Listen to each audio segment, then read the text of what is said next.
Bismillahirrahmanirrahim. Assalamualaikum warahmatullahi wabarakatuh. Alhamdulillahilladzi arsala rasulahu bil huda wa dinil haqq liyuzhirahu 'ala ad-dini kullih wa kafa billahi shahida. Asyhadu an la ilaha illallah wahdahu la syarika lah, iyyahu na'budu wa iyyahu nasta'in, wa asyhadu anna Muhammadan abduhu wa rasuluhu alladzi la nabiyya ba'dah. Rabbi shrah li sadri wa yassir li amri wa hlul 'uqdatam min lisani yafqahu qawli. Rabbi zidna ilma wa rzuqna fahma wa amalan shalihan. Qala Allah Ta'ala fil Qur'anil Karim, na'udzu billahi minasy syaithanir rajim. Bismillahirrahmanirrahim. Wa minhum man yaqulu rabbana atina fid dunya hasanah wa fil akhirati hasanatan wa qina adzabannar.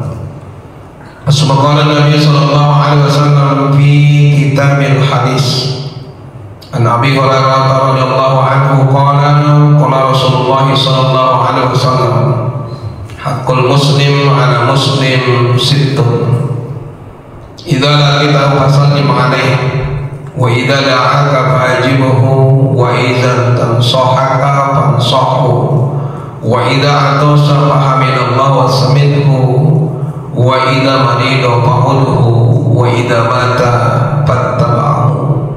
Rawahul Muslim.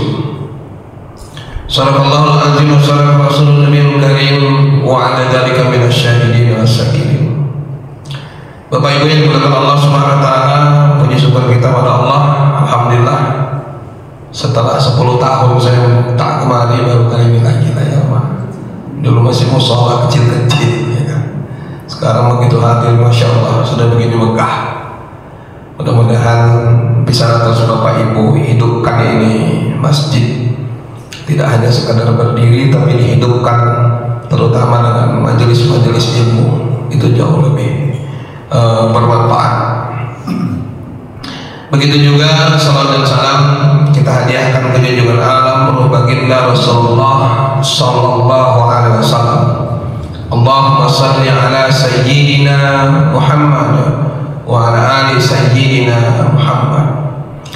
Sama kita berdoa, bermunajat, memohon, meminta kepada Allah, bahkan bila perlu mengemis kepada Allah Subhanahu wa taala, agar kiranya kita ini layak semua untuk mendapatkan syafaat dari baginda Rasulullah sallallahu alaihi wasallam. Bapak Ibu yang dimuliakan Allah Subhanahu wa taala, ibadah yang kita lakukan selama di dunia ini itu ada yang disebut dengan ibadah mahdoh dan ibadah ghairul mahdoh. Apa itu ibadah mahdoh? Ibadah mahdoh ibadah yang sudah ditentukan, tidak bisa dirubah-rubah dia. Subuh 2 rakaat, lagi naik-naiknya iman Bapak Ibu, boleh nggak Ustaz 3 rakaat? Nggak boleh, tetap mesti 2 aja.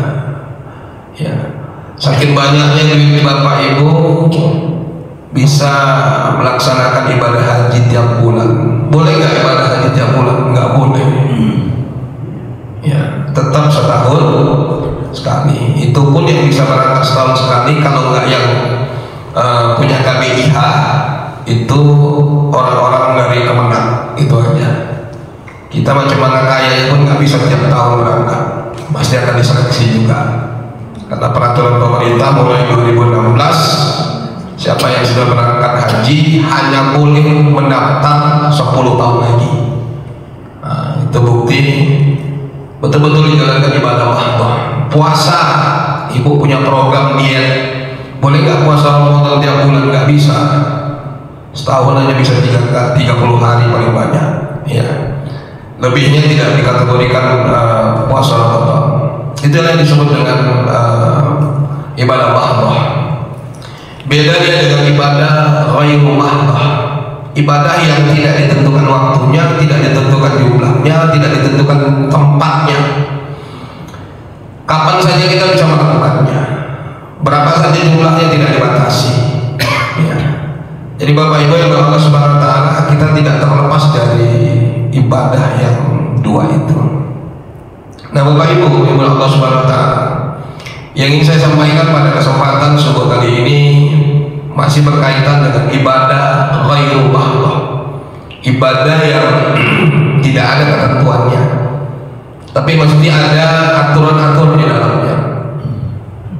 Antara lain ibadah tersebut adalah kewajiban seorang muslim dengan muslim yang lain. Kalau sudah namanya kewajiban, ya mesti dilaksanakan, gitu ya. Dalam sebuah hadis baginda Rasulullah SAW menyebutkan, An Abi Hurairah radhiyallahu anhu qala qala Rasulullah sallallahu alaihi wasallam, haqqul muslim ala muslim sittun. Kewajiban seorang muslim dengan muslim yang lain itu ada 6. Ini minimal. Dalam hadis yang lain ada ditambah hingga 8, yang lain ada bertambah. Ini minimal 6 inilah ya. Jadi belajar agama itu kalau masih dalam proses belajar agama, jangan telat bulan-bulan apa yang kita pelajari di awal itu. Karena belajar agama ini nggak bisa setengah. Jadi begitu ini dia, jangan kita anggap bahwa inilah yang paling benar. Enggak. Kita pegang pelajaran ini, kita jalankan. Ya, ketika nanti ada pelajaran yang baru lagi, itu bisa kita kolaborasi. Jadi Islam itu tidak jumud. Ya, apa itu jumud? Islam itu kaku. Ini yang bahaya kita. Belakangan hari ini timbul di mana-mana Islam itu makin kaku gitu. Jalan masuk surga itu banyak, Pak. Sama dengan jalan masuk neraka juga banyak. Ya. Jadi banyak jalan yang mudah masuk surga. Ya, ini misalnya ada jalan atau ada pintu masuk surga. Tapi kadang-kadang umat Islam itu milih pintu yang paling sempit. Udah sempit, pintu yang paling sulit, udah sulit, sempit lagi. Banyak kali persoalan di dalam. Begitu banyak jalan-jalan yang mudah untuk bisa kita masuk surga. Tapi kenapa cari yang sempit dan sulit ini gitu? Sehingga akhirnya umat Islam jumud. Nah, kalau sudah jumud, dia merasa geng dia aja yang berhak masuk surga, yang lainnya nggak berhak masuk surga. Padahal nanti begitu ketemu kita dalam surga, loh, kau dulu yang salah-salahkan, sama-sama kita dalam surga. Islam itu bukan NU, Islam itu bukan Muhammadiyah, Islam itu bukan Al-Ittihadiyah, ya. Islam itu bukan Al-Wasliyah. Tapi organisasi-organisasi yang saya sebutkan tadi itu adalah organisasi Islam. Kan gitu ya. Ini dulu kita buka cakrawala kita, supaya kita jangan merasa lebih dari yang lain. Karena ketika kita merasa lebih dari yang lain, itu satu bentuk kesombongan.